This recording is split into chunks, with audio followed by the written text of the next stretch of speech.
اوعوا تتصوروا ان العمل اللي اتعمل في الانفاق ده عمل بسيط.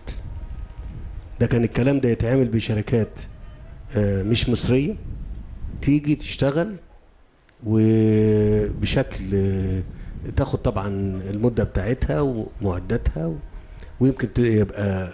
لكن احنا النهاردة عاملين ده باربع شركات مصرية. الشغل تم تقريبا 100% بخبراء ومهندسين وعمال مصريين. المعدات اشترينا معدات طبعا من بره، لكن حتى المعدات دي ما كانتش موجوده معانا قبل كده. انا ارجو ان انتوا تتوقفوا قدام الكلام ده وتقولوا يعني هو ده بسيط انك انت تنجز 4 انفاق؟